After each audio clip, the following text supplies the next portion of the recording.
There's a lot to decide at the ballot box this November. Everything from the death penalty and gun control to marijuana and plastic bags. We're electing a new senator, too, and deciding some key local races. Oh, and then there's Hillary and Donald. So who's going to win? And what will it mean for California? Here to analyze two political veterans. Democrat Bill Lockyer, former state treasurer, former state attorney general, former state Senate leader, and now an Irvine attorney. And Republican Michael Capaldi, chairman emeritus of the Lincoln Club, and he's a Newport Beach attorney. They'll give their political and legal analysis right now on Inside OC. Inside OC is brought to you by 5 Point. 5 Point is an independent real estate development company with assets under management across California. 5 Point is a proud sponsor of public television and community programming. Memorial Care is transforming the way healthcare is delivered, keeping our communities and businesses healthy by guiding them on the path to wellness with easily accessible hospitals, physician offices, and outpatient centers. Memorial Care, leading the way.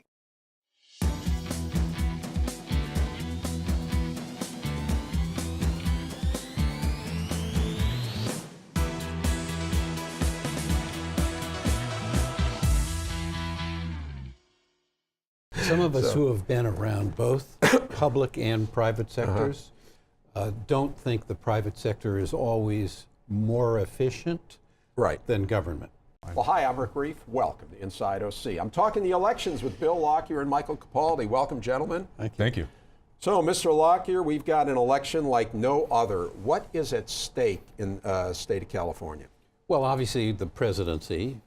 We pretty much can say Hillary Clinton wins California. That I don't think there's Stop the presses. Not much dispute about that. And of course, then a U.S. Senate race and a whole lot of local elections, whether it's legislative ones, congressional ones, and local government campaigns. Right. And as you mentioned at the start, a lot of initiatives where voters get to decide they want to put something on the ballot by signing petitions, and then we all vote on those. And we love to do that in California. Boy, there's a bunch of, in fact, by my count, 17. And we'll get into those a little later. But Michael, what's at stake there's been a lot of talk about turnout, who's going to turn out, who's going to vote, what the implications will be. What do you see being at stake in the state of California? Well, California is an interesting place because I think that you've got a population of, what do we have, about 17 million, 18 million voters in this state, and they're really all paying attention to one race, the presidential race. So the question of how much they focus on any of these other races is a really open one. But for the Republican Party, the stakes are pretty high because you've got a standard bearer on the Republican Party, Donald Trump, who a lot of Republicans don't think really reflects what the party is all about. And it shouldn't be a surprise to hear that he's the kind of candidate who throws the occasional bomb. In California, Latino voters are very important to the Republican Party. It's a group of voters that we've been working on very hard for quite some time. And a lot of us fear that Donald Trump coming into the election really emphasizing immigration is going to put the party at odds with the Latino voters for a very long time. I mean, as an example, of Republican registered voters, 77% of them are white, 10% are Latinos, and the party has to do better with that group of voters in order to proceed. And Donald Trump, you've got to ask yourself the question of whether he's going to end up hurting the party for quite a long time. Yeah, and to that point, Bill, the numbers are showing unusually high Latino registration this time. Isn't that correct? Well, and isn't the question, will they come out and vote? Well, it continues to increase. To the extent that demography is destiny, 39% of the population of California is now Latino, 38% is Caucasian, and then Asian and African American. So you obviously have this very large group of people, but whites outnumber them in voter participation 3 to 1. Yeah. And so those numbers that gap keeps closing. Each election cycle, it's a little bit more second generation or third generation participation that we see happen.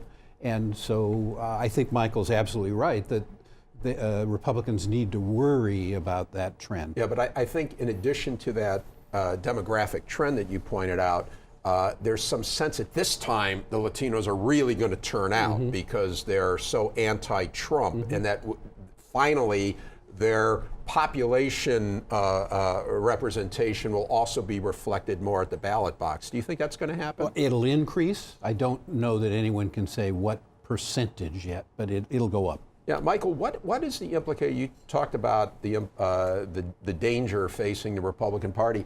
Do you think there's been much talk that with a strong anti-Trump sentiment in California, that the legislature could wind up being more than 2/3 Democrat, and that basically means the Democrats will then have carte blanche to do what they want. They won't need the Republicans because the Republicans won't have the 1/3 to block. And that even if the liberal legislature wants to override a Democrat governor, they can do that. So that this will really empower the Democratic Party, and the Republicans will be almost inconsequential in California. Do you see that happening after this election? That is the risk, and the issue, of course, is that when you can't block that legislation, what you're going to end up with in the state of California is much higher taxes. You're going to end up with constitutional amendments that'll get onto the ballot that wouldn't otherwise be there. You know, I don't think that the people of the state of California understand this is not a particularly liberal state. I think you have an almost equal number of self-described liberals and conservatives, but you've got a big middle that I don't think is focused on these issues particularly well. But what's going to happen is if we lose those, that super minority status in the legislature, California government's going to change, and it's going to change in a way that just puts the Democrats in a complete monopoly over policy in this state. It's not going to be good for the state. I don't think in the end it's going to be good for the Democratic Party. But the bottom line is, whether these candidates who are running locally here on the Republican side are going to be able to differentiate themselves enough from Donald Trump to keep that from happening. I will say that in Orange County, as an example, where we elected 5 really competent, really smart women Asians in the last election to the Assembly and the Board of Supervisors, it's going to be difficult, I think, for the anti-Trump forces to paint them as Donald Trump acolytes. These are women who stand on their own. They've represented Orange County competently, and hopefully when the voter gets to the ballot, the polling place, and looks at them, they'll be able to make the distinction between these women and some of Donald Trump's more incendiary rhetoric. And we'll get into some of those key races, and certainly they are trying to run away from Donald Trump, and of course their Democrat opponents are trying to put them together with Donald Trump. I guess the premise, now I like bipartisan governance. I think it's healthier. Unfortunately, if either party gets to the point where they're unwilling to make compromises that make the system work better, then it stalemates, and you have Washington, D.C. Almost everything done in Sacramento is done by majority vote.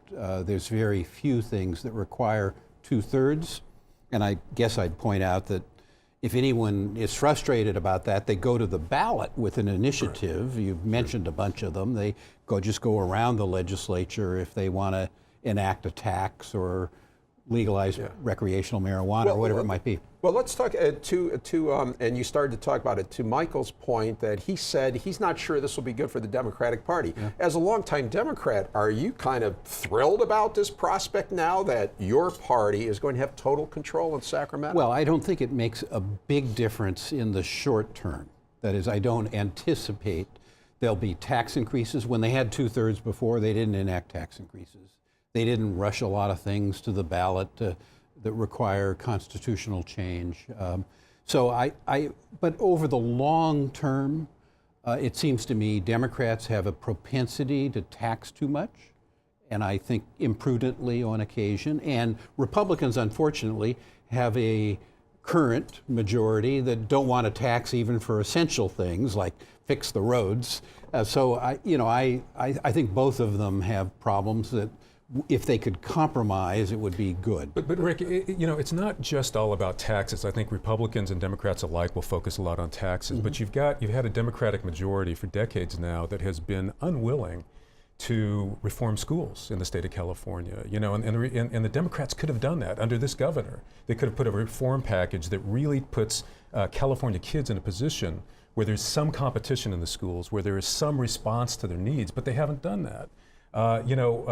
Pension reform. You've got a Democratic Party which has just rejected the idea of doing anything serious about long-term pension reforms.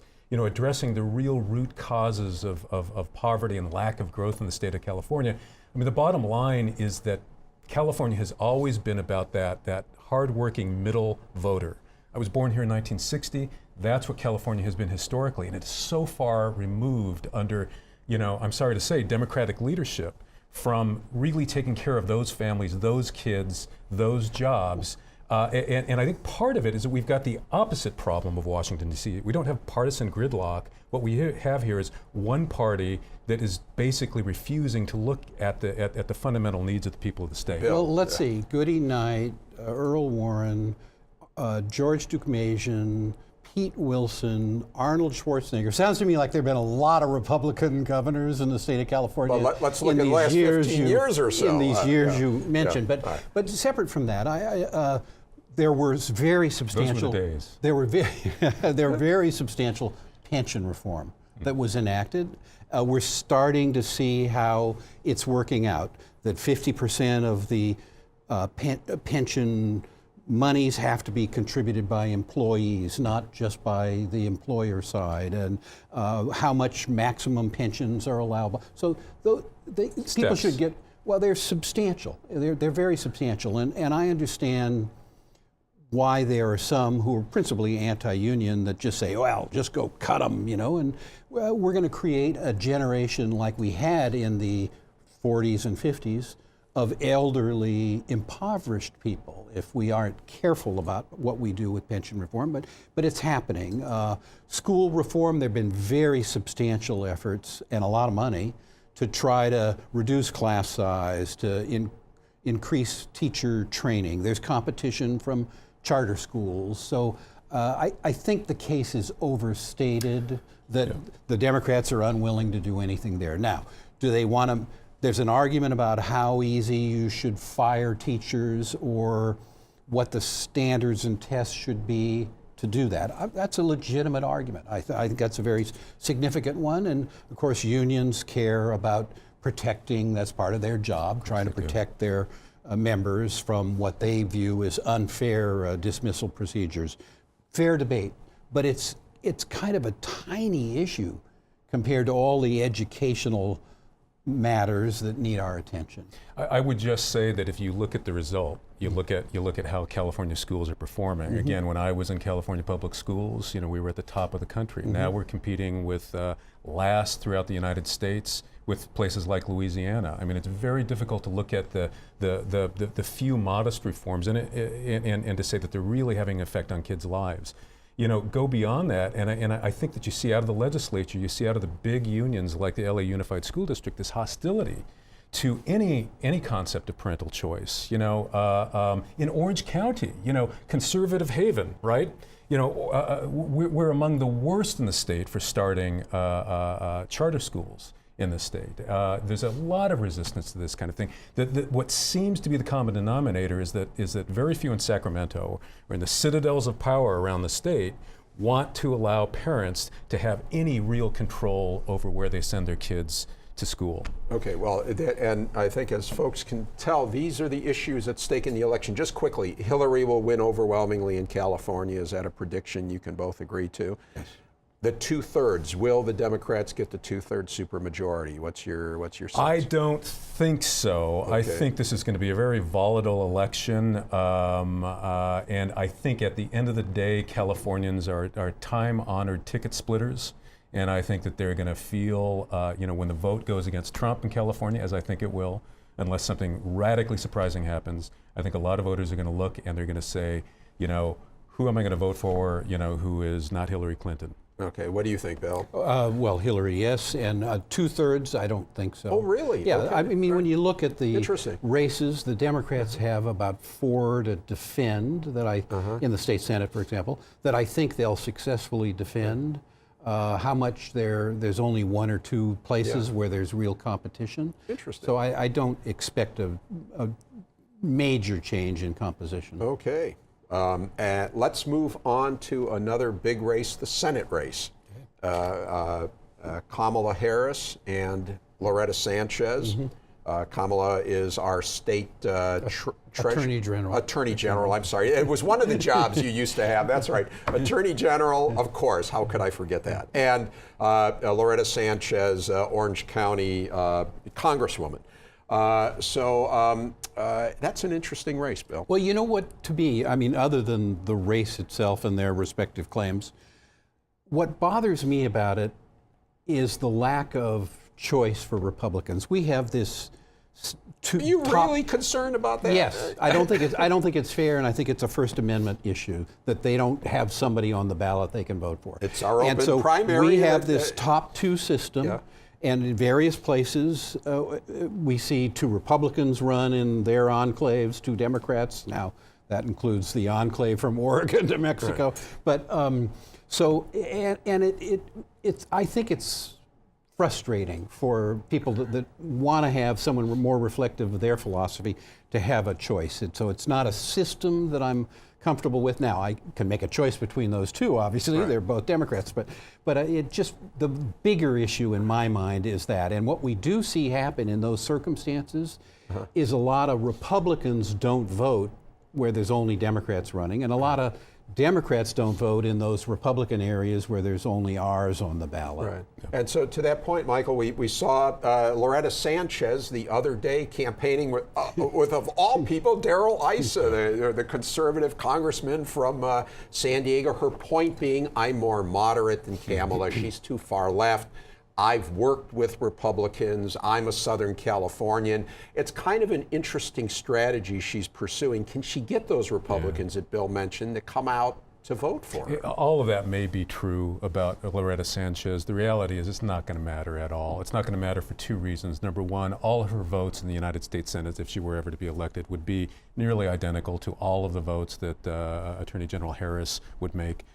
So from that standpoint, Republicans don't have a deep stake in it. And beyond that, this is one heck of a hard state to make an impact in. She would have to get a message out to people who've never heard of her, 18 million voters. If she had to spend $1 to touch one voter every time, she'd have to raise something like, $17, $18 million. It's not going to happen. California is massive. It's a gigantic echo chamber. One little voice gets lost. And to try to reach across the aisle and pull Republican voters in, I just think it's a physics problem. It's not going to happen for her. Huh. So what do you think about that? She's been pursuing an interesting strategy now. I'm starting to hear her talk about water. When I interviewed her several months ago, and she laid out this whole kind of a Southern California strategy that I'm for more water projects, and the Northern Californians, such as Ms. Harris, are not. And so she's playing on that. We haven't had a senator from Southern California forever.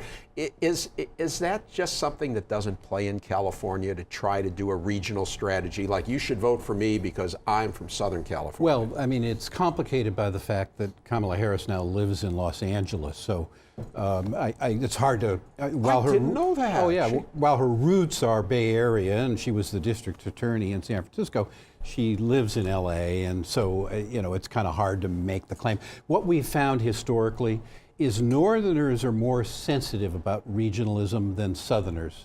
The voter participation rates are higher in the Bay Area than they are in L.A. and so on. And so there are some advantages to candidates. So they're just more engaged than we are in the South. So they deserve to have both senators, the governor. Now, I think it would be hard. Well, Jerry Brown was originally a Southerner too, so it's hard to. And I don't think he was mayor of Oakland. Yes, I don't think anyone thinks of Dianne Feinstein or Jerry Brown as representing Northern perspectives.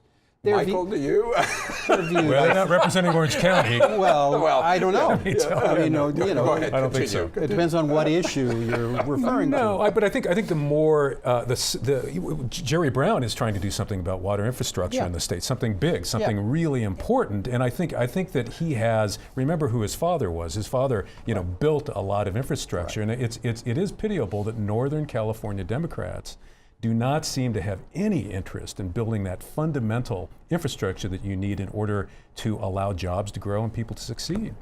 Well, I don't know that they don't have an interest. What they're trying to figure out is how do you balance environmental needs with the need for economic and building infrastructure. Moving on, gentlemen, we have so much to cover. I'd love to touch on the ballot issues a little bit. As I said earlier, we have 17, and let me just read off some of the things voters will be deciding. Marijuana, death penalty, criminal sentencing, gun control, campaign finance, government transparency, condoms in the porn industry, education bonds, a rich tax, a tobacco tax, drug prices, and my favorite, plastic bags. So now, Bill, is this democracy in action, or is this just no way to run a state? Well, it is democracy in action, and what we find from surveys is voters think they do a good job of figuring these things out, and they don't want any constraints on the initiative process. And the best constraint, of course, is if voters just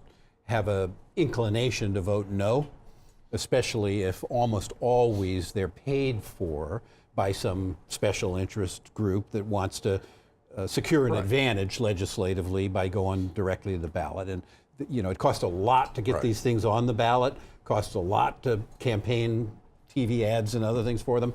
So voting no is probably a good start. Now, there's some I'd like to vote yes on, but we'll talk about To your point about special interests, I think it's noteworthy that on these plastic bag initiatives, there's two of them, that while everything we'll hear is about the environment, the money that's going in favor of the initiative is coming from the grocery industry, and the money to oppose it is coming from the plastic bag industry. Environmentalists are getting pretty much a free ride on this one. Michael, anything on the ballots that strikes you of particular interest? Well, I'll tell you what really strikes me of interest is governing in this fashion. You're going to end up hearing about a couple of issues. You're going to hear about legalization of marijuana, like that is something Californians really, really need at this moment. You're going to hear about this plastic bag initiative. You'll hear something about the death penalty, but not very much. I mean, in the end, yes, Californians voters want to participate in their democracy, and this allows them to do that. It is a check on some of the madness that comes straight out of the State House. But in the end, this whole process has been captured by the political consultants who milk it and make a lot of money on running these campaigns. $68 million will be spent on the drug price initiative. $11 million will be spent, or more, will be spent on the marijuana thing. This, make no mistake, I mean, this process is as politicized and as sensitive to special interest dollars as anything that happens out of Sacramento. And at some point, you've got to just shake your head. I mean, Californians have real issues to deal with, and we're talking about condoms for the porn industry. What a waste of time. Yeah. Just very quickly, Michael, a couple of local races that you wanted to discuss. The Ling Ling Chang versus Josh Newman, Young Kim versus Sharon Quirk-Silva. Again, the viewers, if they're not in those districts, might not find this of particular interest, but what are these races and why are they important? Well, they're important because without a win in these races, the Republicans lose the ability to block that supermajority vote that Bill was talking about a couple of minutes ago. Without that, Republicans have no chips left to play legislatively on the table. And you've got two, I think, extraordinarily well qualified candidates down here in Young Kim and Ling Ling Chang. Now they're Republican. These are Republicans running for. They're running for. In the case of Ling Ling Chang, she's running for the state Senate. In the case of Young Kim, she's running for the Assembly. Now Kim is running against Sharon Quirk-Silva, who is a former Assembly member herself, who Assemblymember Kim tossed out of office in the last cycle. The drama is that Quirk-Silva in the primary, beat Kim by about 9 points. So you've got a very, very tight race there. And in Ling Ling Cheng's district, Republican registration is up only by about 1 point. So that's going to be a very, very competitive race for her. But these are talented women, who should be able to pull this thing off. We're keeping our fingers crossed. A lot of attention down here in Orange County on those races. Yeah, Bill, your thoughts on that? Well, I think Michael's point is a good one. If you just look at the numbers for the primary, you see some competition, and particularly with Quirk Silva, where there was substantial gap between how many votes she got in the primary compared. Very good. Well, gentlemen, thanks. We covered a lot of ground. Thank you for your insights. And that's it for now. Thanks again to my guests, Bill Lockyer and Michael Capaldi, both lawyers. You can watch the show and past shows by going to pbssocal.org or rickreiff.com. You can also catch our shows and our post-show open mic chatter on YouTube, and follow us on Facebook, Twitter, and Instagram. Thanks for watching. We'll see you again on Inside OC.